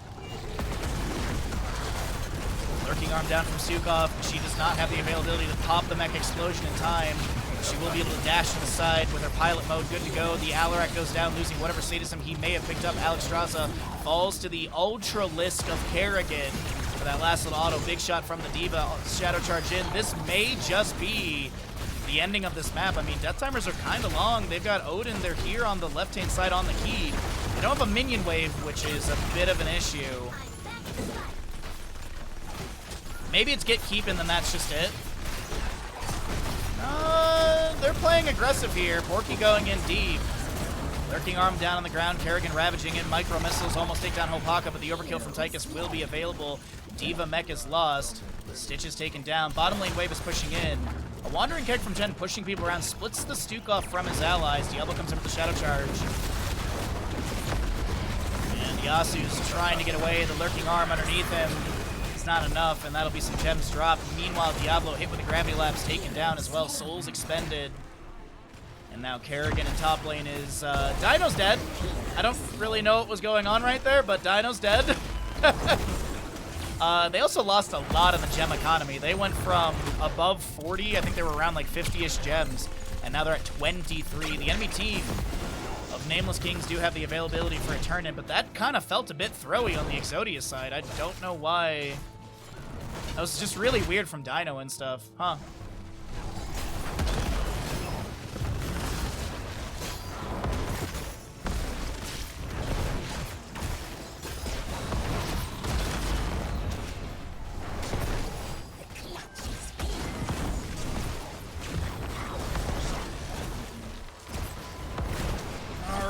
It is boss grabbed plus blue web weavers. Mid lane wave is pushed in.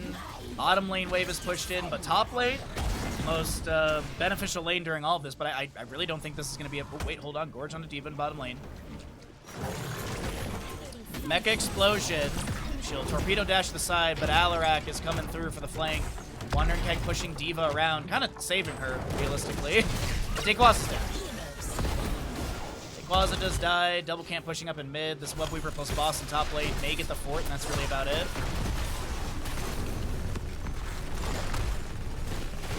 Oh, thank you, Stark. Okay, appreciate it, bud.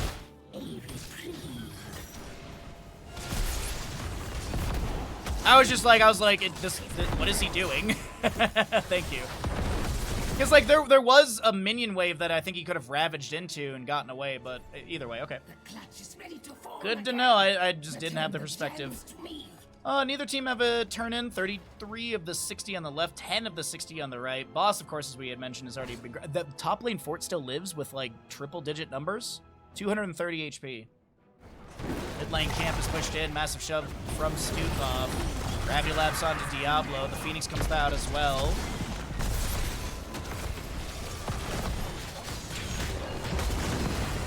Wandering Keg. Kerrigan gets gorged. Wandering Keg bopping people back here and there. Dino is going to try and back away. The Ultralisk is summoned. The Lightbiter comes up from the Alexstrasza. There's going to be a lightning breath from the Diablos. Porky's trying to back away. Is there going to be any way to pull Porky back in? The flying kick in from Chen met by a boost from Diva. Gravity Lapse and Flame Strike land onto Porky. Flying kick in from Chen.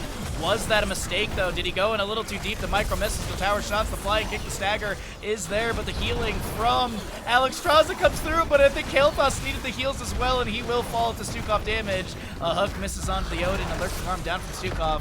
As we do have telekinesis pulling this Odin back in. He'll dash to the right-hand side of telekinesis. Sorry. Counter-strike from Alarak activated. Flying kick in once again from Chen onto Hazuab. So we do still have that 25 armor for the remainder of this Odin. Ubi getting pinged. They want to try and take down this Chen and send him back to the zoo, and Chen does go down. Ultralisk looking to get out of here as well. And this will be a lurking arm from Stukov. A hook interrupted by the lurking arm silence. 118 sadism for the Alarak. He has not finished his level 1. I believe his max sadism is 120, right? Oh wait, no, that's not right, because he also has Pure Malice. So it's 150? Team's core is under attack.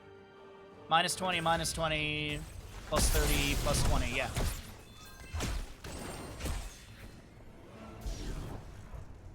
However you want to do that math. 20 on the right side, though. You have Sonic Shift for the Kerrigan, 70-second cooldown. Hellgate Diablo, 100-second cooldown. Big red button when push comes to shove, and Diva with the Albative armor.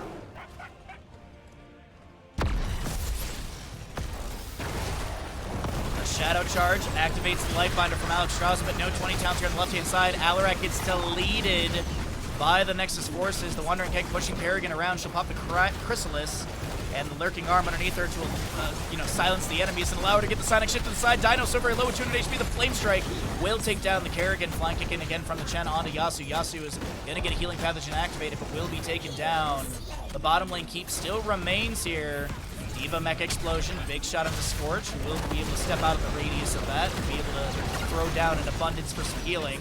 Diva boosting in once again with her mech available. Living Bomb onto Kael'thas, sorry, onto the Tychus is going to be enough to take down Hazuab's. Gravity Lapse and a Flame Strike. Diva boosts away. Bottom lane keep remains with, I'd say that's like close to 1,000, or maybe a little bit over. Oh, 708, wow.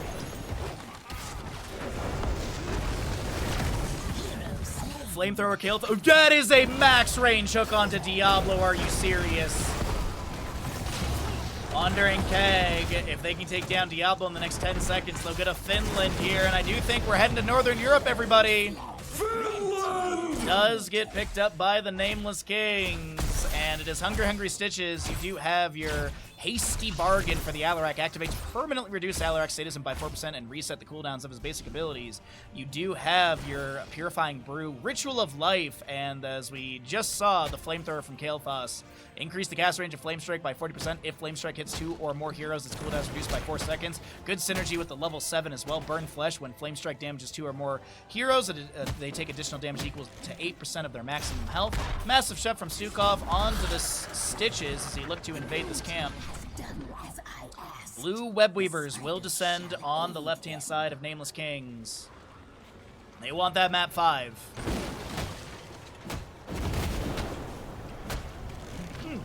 Sorry, I have to say this really quickly. Oh, no! I was taking a sip of tea. Kael'thas had 69 regeneration globes. He has 70 now. I literally was taking a sip of tea and looking at stats, and I'm like, oh my god, Kael'thas. Stitches, by the way, he's at 15% movement speed and 11 regeneration globes. He'll be at 20% at the 60 mark. Blue Webweaver in top lane. I assume it gets the 230 damage on that fort right there. Chen and bottom will confirm this fort. And Stitches hooking from this low side almost gets somebody, but is unable to find connection.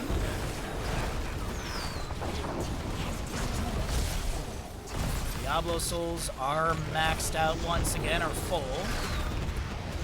Mid lane Webweaver, I think, is going to be managed. Diva silence for a moment. The Gorge from Stitches comes through, and the Lurking Arm denies any further gorging. Stitches spits out the Diva. She immediately continues poking, or sorry, sustained damage dealing. Boosts away to the side. The top lane fort didn't go down. Chen's bottom lane Webweaver coming through as well onto the Keep Gate. Overpower from the Diablo. Alarak trying to use Lightning Barrage, level 16 for more damage, but Porky will not fall.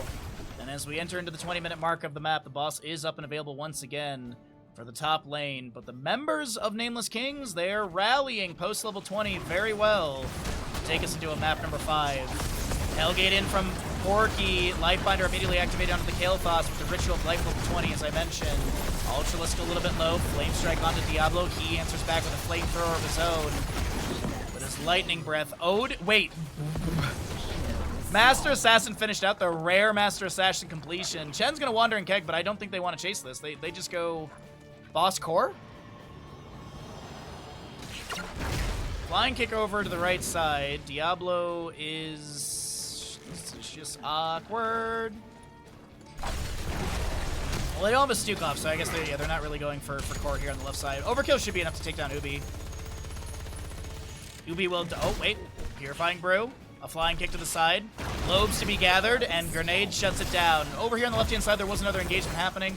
Kerrigan getting a little bit low, ravaging onto the minion waits to build up some assimilation shields. The micro missiles from the Diva coming out as well. No timing attack level 20 for her, as Kerrigan is going to try and take down the Alarak, but Counter-Strike takes her down. Ritual of Life from Alex Strauss activated once again. And it's Odin. Hold on, Diva gets hooked in. She boosts to the side. A Fire Stomp from Porky comes through. And Tomb of the Spider Queen continues with this massive back and forth. Big red button onto the enemy. Stitches, by the way. 2 globes needed. Wait, hook into Gorge. No, 23 seconds on Gorge. But Alarak and Alex Strauss are still stepping up. Telekinesis to try and close the distance. I just don't think they're going to get this here. I'm a little surprised we have Hungry Stitches. I feel like Master Hooker would have been really nice here for Hopaka. I mean, we haven't seen any value from Hungry Stitches yet. So obviously it's easy to say, like, oh, it's a bad talent. I'm not seeing the value, so it's bad, right?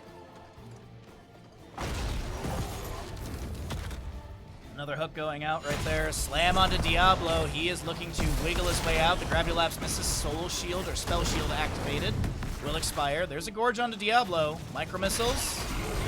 And Hellgate to the side from Diablo. The Lifebinder from Alexstrasza activated onto Kael'thas. Might have been the wrong click there. Might have been meant for the Stitches as another hook lands into the Diablo.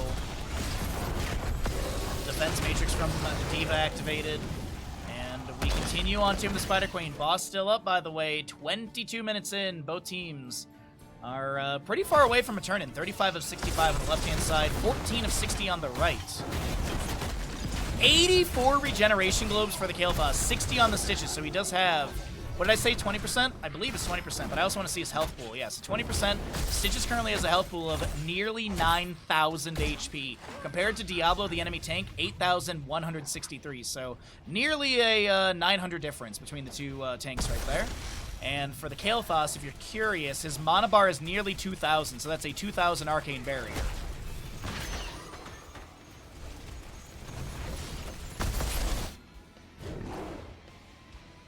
He's going to go check Boss in the top lane. Chen over here on the left-hand side just kind of rejoining his allies. 18-16 kills in this map number 4. And Boss is going to get leashed by the Diva. Okay, she leaves. Chen's going to go now check this. Shadow Charge from Diablo focusing on the Kael'thas. The Lightning Breath will be activated as well. Arcane Barrier might be on cooldown. I don't see it activated, but there's the Ritual of Life. Hungry Stitches! Takes the Kael'thas, or sorry, takes the Tychus, as well as your Diablo. Kael'thas Flame Strikes were trying to get Burned Flesh level 7 value after that as well. A hook fishes for somebody. No one pulled out of position. Gravity Lab's anticipating that hook to land. Diva has a Mecha Explosion. Mid lane wave pushing up. Kael'thas is going to get hit with a beautiful Shadow Charge. Is there an Arcane Barrier activation? Indeed. Sonic Shift over the wall. Kerrigan trying to flank onto the Alexstrasza, and she will be able to do so. No Life Fighter for 13 seconds. Kerrigan ravaging in and will be able to take down the Kael'thas as well. This is going to be a Mecha Explosion from the Diva. A hook from Stitches pulls Hanzo up to this bottom lane area, or sorry, mid lane area.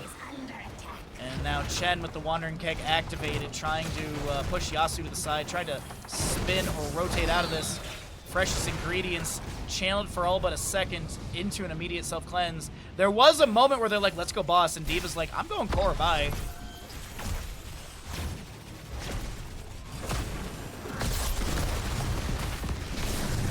Hasty Bargain, Hungry Stitches coming out as well. Telekinesis pulling the Stukov around. Core shielding has dropped, and that is going to be Exodia with a map number 4 victory. GG, well played. Exodia takes the 3-1 and will make their way into the grand finals. Coming up next.